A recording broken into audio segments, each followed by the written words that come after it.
ایک مرتبہ سیدنا عمر فاروق رضی اللہ تعالی عنہ کے عہد خلافت میں ایک لڑکے کو زنا کے جرم میں سزا دینے کے لیے لے جایا گیا۔ واضح رہے کہ اسلام میں شادی شدہ زانی کے لیے سنگسار اور غیر شادی شدہ کے لیے 80 کوڑے بطور سزا ہے۔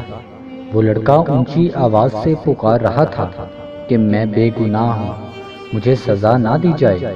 اسی اثناء میں حضرت علی رضی اللہ تعالی عنہ کا وہاں سے گزر ہوا تو حضرت علی رضی اللہ تعالی عنہ نے اس لڑکے کی پکار سن کر سرکاری اہلکاروں کو روکنے کا حکم دیا اور لڑکے سے پوچھا کیا معاملہ ہے۔ لڑکے نے حضرت علی رضی اللہ تعالی عنہ سے عرض کی، جناب جس جرم کا الزام مجھ پر لگایا جا رہا ہے میں نے وہ جرم نہیں کیا اور اس جرم کا مجھ پر الزام لگانے والی میری ماں ہے۔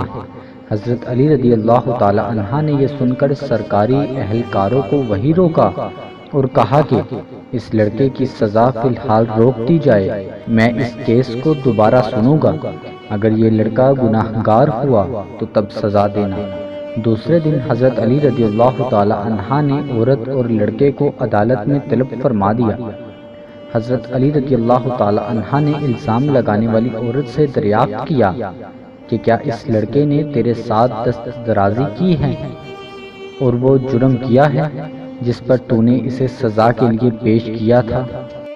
اس عورت نے اس بات میں سر ہلا دیا اور کہا کہ ہاں اس پر۔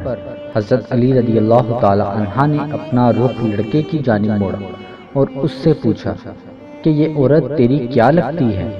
اس نے کہا یہ عورت میری ماں ہے، جس پر عورت نے اس لڑکے کو بیٹا ماننے سے انکار کر دیا۔ اس عورت کے انکار پر معاملہ گھمگیر ہو گیا۔ فیصلہ سننے کے لیے لوگوں کا بہت بڑا مجمع اکٹھا ہو چکا تھا۔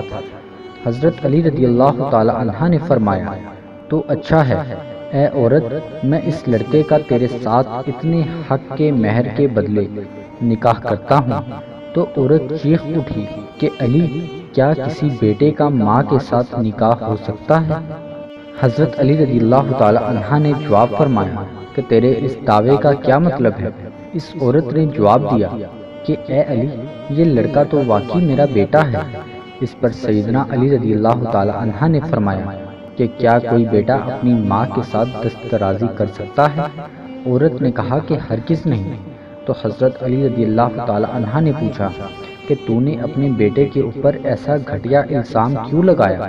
عورت نے جواب دیا، میری شادی ایک چھوٹی عمر میں امیر کبیر شخص سے ہوئی، اس کی بہت زیادہ جائیداد تھی، یہ بچہ ابھی کمسن دودھ پیتا ہی تھا کہ میرا خاوند مر گیا تو میرے بھائیوں نے مجھے کہا یہ لڑکا تو اپنے باپ کی جائیداد کا وارث ہے، اس کو کہیں چھوڑ آؤ۔ میں اسے کسی آبادی میں چھوڑ آئی، ساری جائیداد میری اور بالآخر میرے بھائیوں کی ہو گئی۔ یہ لڑکا بڑا ہوا تو ماں کی محبت نے اس کے دل میں انگڑائی لی، یہ ماں کو تلاش کرتا میرے تک پہنچ گیا۔ میرے بھائیوں نے مجھے پھر ورغلایا کہ اس پر جھوٹا الزام لگا کر اس کی زندگی کا سانس ہمیشہ کے لیے ختم کر دیا جائے، تو میں نے اپنے ہی بیٹے پر جھوٹا الزام اپنے بھائیوں کی باتوں میں آ کر لگا دیا اور دولت کی لالچ میں مجھے اندھا کر دیا، جبکہ حقیقت تو یہی ہے کہ یہ میرا بیٹا ہے اور اس معاملے میں بالکل بے گناہ ہے۔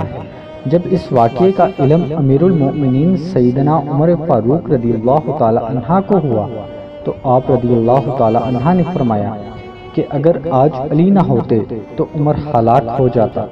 اور دوستو، یوں حضرت علی رضی اللہ تعالی عنہ نے اپنی ذہانت کے بلبوتے پر ایک پیچیدہ مسئلہ کی گرہ کھول دی اور ایک بے گناہ کو اس سزا سے بچا لیا۔